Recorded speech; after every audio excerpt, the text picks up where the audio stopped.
لگا دوستو یاد رکھنا، تگڑا اور مضبوط جوان پتہ کون ہوتا ہے؟ جس کی نظریں پوری طرح اس کے کنٹرول میں ہوں۔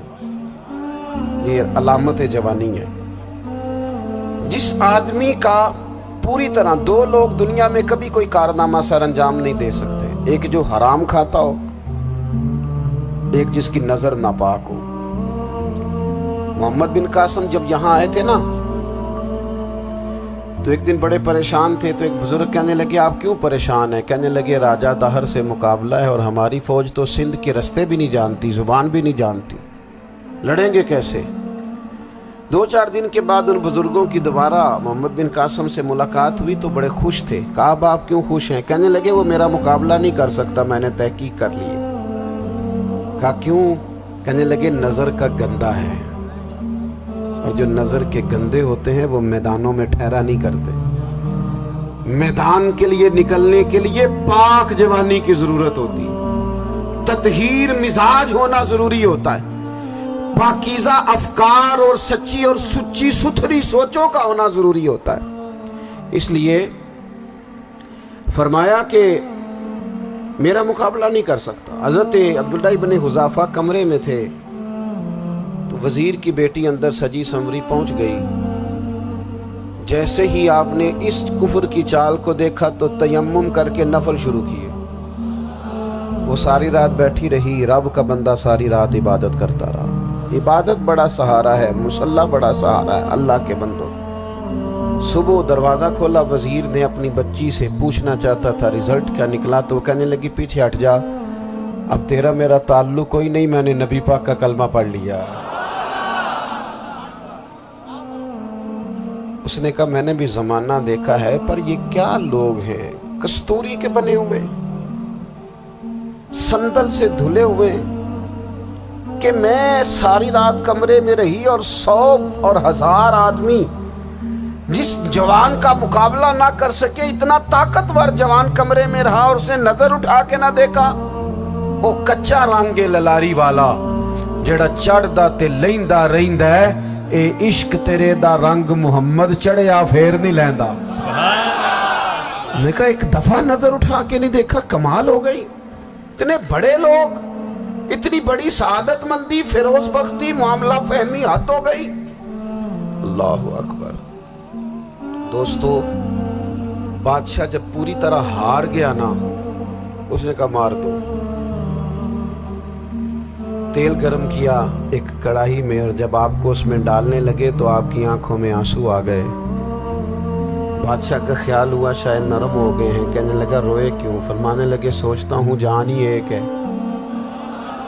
کتنا مزہ ہے اس کی راہ میں جان دینے کا، کتنی لذت ہے اس کے نام پر مرنے میں، کتنا لطف ہے۔ جے تو چڑھیا اتے دار بھی نہیں، تے جے تو وکیا عشق بازار بھی نہیں، تے ایڈا سستا سودا پیار بھی نہیں، تے ایڈا سستا لبدا یار بھی نہیں۔ کئی جنگل گانے پیندے نہیں، کئی دوزخ لنگنے پیندے نہیں، جے وہ اس ملوں بھی مل جاوے، ایدوں سستا ہور بپار بھی نہیں۔ تے کچھ سمجھ نہ آوے لوکاں نوں وہ کادے نال شہید کرے، ڈٹھی یار دے ہاتھ تلوار بھی نہیں، پر او دا خالی جاندہ وار بھی نہیں۔ کہنے لگے ایک جان ہے نا، تو دل کرتا ہے ہزاروں ہوتی تو ایک ایک کر کے محبوب کے نام پہ قربان کرتا، جب میرے پاس ہے ہی ایک، کروں کیا؟ حضرت عبداللہ ابن حذافہ رضی اللہ تعالیٰ عنہ جب روئے اور بادشاہ نے یہ بات سنی تو بادشاہ اٹھ کے کھڑا ہو گیا، سارے وزیروں مشیروں کو کہنے لگا تم نے کہا تھا نا بندہ ضائع کرنے والا نہیں، یہ بھی ضائع کرنے والا نہیں۔ کہنے لگا میرا ماتھا چومو، تم جیسے لوگوں کو قتل نہیں کرنا چاہیے، آزاد کرنا چاہیے۔ عزیز اپنی زندگی سے نا یہ بہت زیادہ ہرس، ہوس، طمع، اور یہ کسی بات کی بھی ہو، ہرس صرف پیسوں کی نہیں ہوتی، شہرت کی بھی ہوتی ہے، یہ بیماری انسان کو اقتدار کی بھی ہوتی ہے، تعریف کی بھی بیماری ہوتی ہے، یہ سارے نقص ہوتے ہیں لوگوں کو، اور معاذ اللہ بعض جبوں کبوں کے اندر بھی ہوتے ہیں، وہاں بھی پنپتے ہیں۔ اپنی زندگی جب تک اس سادگی میں نہیں لاؤ گے جو رسول پاک نے عطا فرمائی، جب لوگ آسانیوں میں پوری طرح الجھ گئے تو پھر وہ دور ہوئے اور کفر چڑھ گیا۔ دوسری بات، اللہ کے محبوب صلی اللہ تعالی علیہ وسلم کی محبت ہم سے تقاضا کرتی ہے کہ ہم اس مشن کے لیے کام کریں جس مشن کے لیے رسول پاک نے کام فرمایا ہے۔ ہم سارے کام بڑی مضبوطی سے، سوچ سمجھ کے، تدبر سے، حکمت سے، تقاضوں کو مد نظر رکھتے ہوئے کرتے ہیں سارے کام۔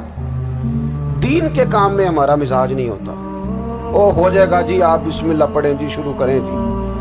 آپ تقاضوں کو سمجھیں، چیزوں کو دبائیں نہیں، چیزوں پر غور کریں۔ کسی کے ذہن کی سطح پر سوال ابھرتا ہے، اس کا تسلی بخش جواب دیں۔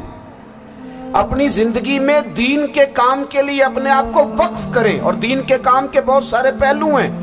ہزاروں لوگوں کو قرآن پاک ٹھیک پڑھنا نہیں آتا، ہزارہا لوگ ہیں جو قرآن مجید کے مطالب سے آگاہ نہیں ہیں، دین کی بنیادی ضروریات سے لوگ نابلد ہیں۔ میں آپ کو کس طرح یہ بات سمجھاؤں کہ ہزاروں کی تعداد میں طلاقیں اس لیے ہوتی ہیں کہ مردوں کو طلاق کے مسئلے نہیں آتے، انہیں پتہ نہیں ہے کہ مجھے حقوق زوجین کے معاملے میں کیسے چلنا۔ ڈھیر سارے گھروں میں تباہی اس لیے ہے کہ تربیت اولاد کا دینی منہج ہمیں نہیں پتا۔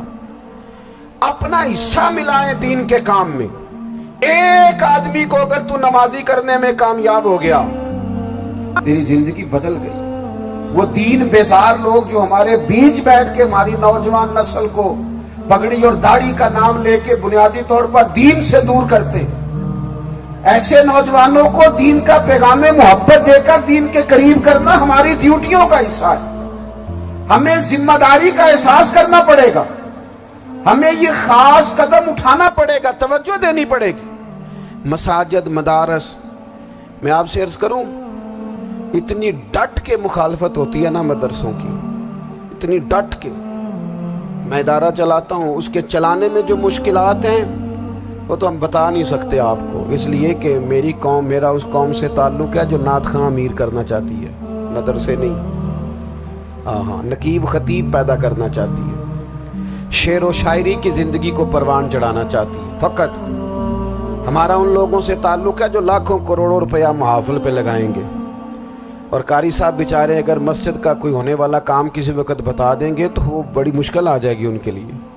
یہ کیسے ہو سکتا ہے، آپ نے یہ ڈیوٹی بتا دی۔ مدارس اور جتنا اہم رول دین کو پھیلانے میں مدارس اسلامیہ کا ہے، اتنی زبردست، لوگوں کا خیال ہوتا ہے میری طرح کے لوگ شاید کام کرتے ہیں، ڈیوٹی کرتے ہیں۔